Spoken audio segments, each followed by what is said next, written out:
Yush, welcome to Barcelona's incredible gastronomy. Today, I'll take you on a quick journey through some of the best, boldest, and yes, even some surprising flavors the city has to offer. Let's dive right in.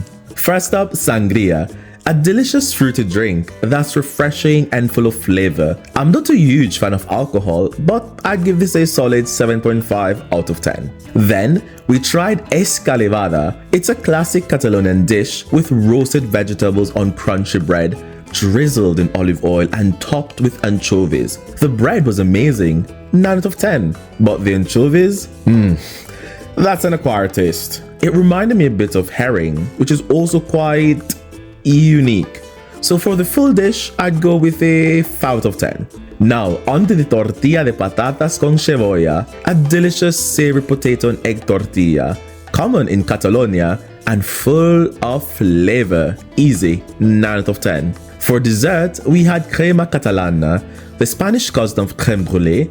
It's rich and creamy with a hint of cinnamon and lemon zest. The caramelized top was just a bit too much brulee for my taste. And as for that crystallized sugar, not really my thing. So I'd go with a 6 out of 10. Now there's cochinillo, a traditional dish here that's famous and well loved, but it's definitely not my type of food. So if you've tried it, let me know how it is in the comments. After a flavorful night, we started our morning with something light. Empanada de espinaca and burrito de espinaca con mozzarella, all paired with a cup of the thickest hot chocolate I've ever had. Seriously, this hot chocolate has a richness like it's thickened with something other than milk. The breakfast was lovely, 7 out of 10 here. We made a quick stop at Demasi for a quick slice of pistachio cheesecake and a pumpkin spice latte. The cheesecake was sweet, rich, and definitely 10 out of 10. As for the latte, it wasn't bad. But since I'm not really a coffee person, I'd say 7 out of 10. Along the way, I caught the incredible smell of pizza from a small place. I didn't catch the name, but wow, this pizza was fantastic. Delicious flavor and super friendly staff. I'd give it 10 out of 10. Welcome to Las Muns, an empanada cafe with a huge variety of flavors. I tried the empanada de atún and empanada con espinaca y queso. Really yummy, but the dough was just a bit soft. Still, a great 9 out of 10. Barcelona has so many cultures represented. I stopped by Juicy Gastro, a Jamaican spot serving authentic Jamaican dishes. And if you'd like to see what I had and what this experience was like, please check out my video right here. I even found another Caribbean place, Eat Caribbean Barcelona, though I was too full to try it. And the staff was simply lovely. Next up, I tried a Venezuelan empanada. It had the crispiest, best texture of all the empanadas I've had here. But wow, was it oily.